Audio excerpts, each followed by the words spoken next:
नहीं, आज हम एक और न्यू चैप्टर डिस्कस करने जा रहे हैं जिसका नाम है सेल साइकिल। सेल साइकिल के फर्स्ट टॉपिक को डिस्कस करने जा रहे हैं जिसका नाम है क्रोमोसोम्स। तो क्रोमोसोम्स है क्या, वो उसको आज हम स्टडी करेंगे। The term chromosome is given by German embryologist. एक जर्मन एम्ब्रियोलॉजिस्ट था जिसका नाम था वाल्टर फ्लेमिंग। क्या नाम था? वाल्टर फ्लेमिंग, जिसने 1882 में क्रोमोसोम्स को पहले क्या किया, डिस्कवर किया और उसको ये नाम दिया। ये क्या कर रहा था, ये एग्जामाइन कर रहा था रैपिडली डिवाइडिंग सेल। किसका? सेलेमेंडर लार्वा का। सेलेमेंडर लार्वा का एक सेल जो रैपिडली डिवाइड हो रहा था, एक सेल से दूसरों 2 सेल्स में तब्दील हो रहा था, 2 में, 2 से 4 में। तो उन सेल्स को ये क्या कर रहा था, स्टडी कर रहा था। तो इन्होंने इन सेल्स को क्या किया, एक डाई जिसका नाम है परकिंस एनालाइन, एक डाई का नाम है। डाई का मतलब समझते हैं? कोई चीज़ जिसे हम कलर देते हैं, किसी भी चीज़ को कलर करते हैं ना, तो ये एक डाई का नाम है। उन्होंने इन सेल्स को क्या किया, डाई दिया।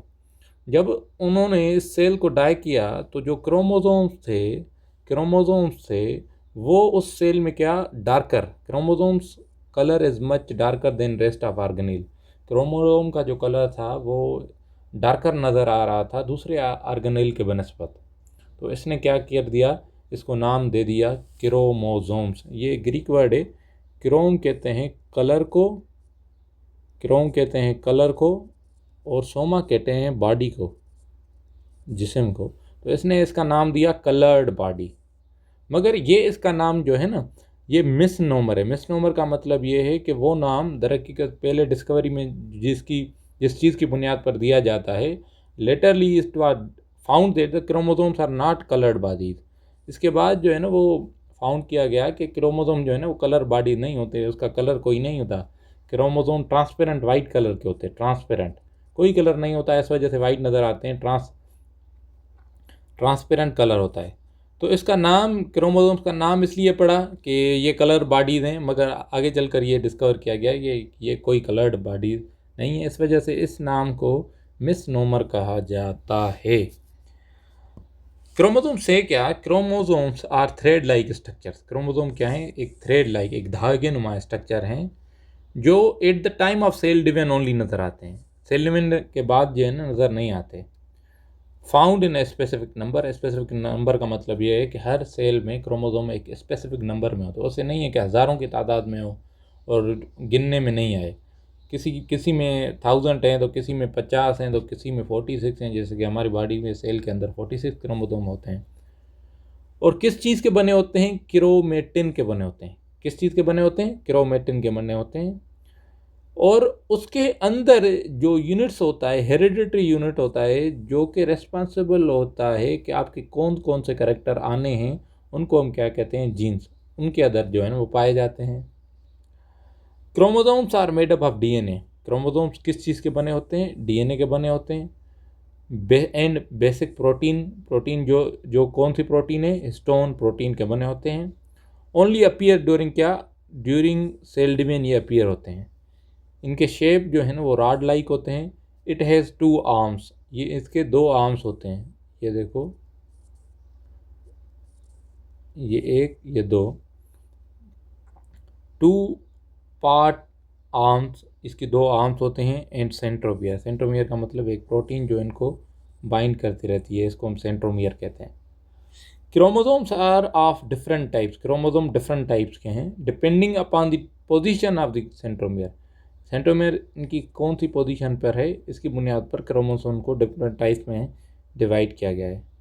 पहले क्रोमोसोम्स को हम कहते हैं मेटासेंट्रिक। मेटासेंट्रिक उनको कहते हैं जिसमें क्रोमोसोम्स में विथ इक्वल आर्म्स, सारे के सारे क्रोमोसोम्स की इक्वल आर्म्स हो। यहाँ पर देखने की कोशिश करते हैं, इसको समझने की कोशिश करते हैं। मेटासेंट्रिक क्रोमोसोम्स ये हैं। यहाँ पर सेंट्रोमियर देखो, सेंट्रोमियर ने दोनों आर्म्स को इक्वली डिवाइड किया है। दोनों आर्म्स को क्या है? इक्वली डिवाइड किया है। तो ऐसे क्रोमोसोम्स को हम क्या कहते हैं? मेटासेंट्रिक। मेटा का मतलब ये होता है, सेंटर का मतलब होता है बीच में, मेटा मीन्स हाफ, पूरा जिसे हम हाफ में डिवाइड करें। उसके बाद है सब मेटासेंट्रिक। सब मेटासेंट्रिक में chromosomes with unequal arms. Chromosome देखो अब अनइक्वल आर्म्स, इनकी लंबाई देखो, ऊपर वाली आर्म्स छोटी हैं, नीचे वाली आर्म्स क्या हैं, बड़ी हैं। तो ऐसी कैरेक्टरिस्टिक्स रखने वाले को, खुसूसियात रखने वाले क्रोमोसोम्स को हम सब मेटासेंट्रिक क्रोमोसोम कहते हैं। उसके बाद है एक्रोसेंट्रिक या सब टीलोसेंट्रिक। टीलो का तब कहते हैं लास्ट में जो ऊपर ऊपर आए, सब टीलो, ये लास्ट नहीं है, उसका मतलब थोड़ा कम, लास्ट से थोड़ा कम, इस वजह से हम सब टीलो भी कहते हैं, या ऐसे एक्रोसेंट्रिक भी कहते हैं। Rod like chromosome with one arm very small, एक आर्म बहुत छोटी है और अदर वेरी लॉन्ग, दूसरी आर्म बहुत बड़ी हो, तो इस टाइप ऑफ क्रोमोसोम क्या क्या कहते हैं, acrocentric chromosome. Centromere is the sub terminal, terminal का मतलब एट द एंड नहीं है, सब टर्मिनल, एंड से थोड़ा बस आगे, इसे हम क्या कहते हैं, सब टर्मिनल सेंट्रोमियर। उसके बाद टीलोसेंट्रिक, टीलो का मतलब है last, location of the centromere at the end of chromosome. अब ये देखो सेंट्रोमियर की जो लोकेशन है एट द एंड ऑफ, यहाँ पर दो आर्म्स आपको नज़र ही नहीं आएंगी, ये सारे के सारे क्रोमोसोम्स की जो टीलोमियर सेंट्रोमियर है वो ऊपर लास्ट में, टीलोसेंट्रिक लास्ट में, टीलो मीन्स लास्ट, लास्ट में पाए जाते हैं टीलोसेंट्रिक क्रोमोसोम। तो क्रोमोसोम्स को सेंट्रोमियर की बुनियाद पर 4 कैटेगरीज में डिवाइड किया है। मेटासेंट्रिक मतलब बीच में, सब मेटासेंट्रिक बीच से थोड़ा ऊपर सेंट्रोमियर हो, एक्रोसेंट्रिक मीन्स लास्ट से थोड़ा कम, telocentric centromere at the end होगा। तो इस आर्म को टीलो, अब हम क्रोमोसोम्स का स्ट्रक्चर देखने की कोशिश करते हैं। क्रोमोसोम के लास्ट पार्ट को, जो ऊपर वाला पार्ट हो, इसे हम क्या कहते हैं, टीलोमियर ये कहते हैं, जैसे कि हम टीलोसेंट्रिक क्रोमोसोम से पढ़ रहे हैं। ऊपर वाली आर्म को पी आर्म कहा जाता है और नीचे वाली आर्म को क्या कहा जाता है, क्यू आर्म कहा जाता है। कभी कभार ऐसे किस्म की कंस्ट्रक्शन नज़र आती हैं तो हम इस कंस्ट्रक्शंस को सेकेंडरी कंस्ट्रक्शंस भी कहा जाता है। जो प्रोटीनस स्ट्रक्चर इनको बाइंड किया जाता है, बाइंड करते रखता है, इसको हम क्या कहते हैं, सेंट्रोमियर कहते हैं। इन दोनों स्ट्रक्चर्स को दोनों क्रोमेटिड्स को, हर एक पार्ट को हम क्रोमेटिड कहते हैं। एक क्रोमेटिड दूसरी क्रोमेटिड, दोनों को जब आपस में मिलाएंगे हम कहेंगे सिस्टर क्रोमेटिड। अगर एक क्रोमोसोम की क्रोमेटिड्स हो, इस क्रोमोसोम की क्रोमेटिड और इस क्रोमेटो, ये दोनों एक दूसरे से मुख्तलिफ हैं, तो इस क्रोमेटिड्स को हम क्या कहते हैं, नॉन सिस्टर क्रोमेटिड्स। अब देखो मैंने एक आर्म इसके लिए, एक आर्म इसके लिए, तो एक क्रोमेटिड इसकी, एक क्रोमेटिड इसकी, तो दूसरी दोनों अलग की हो गई, तो इसे हम नॉन सिस्टर क्रोमेटिड्स कहेंगे।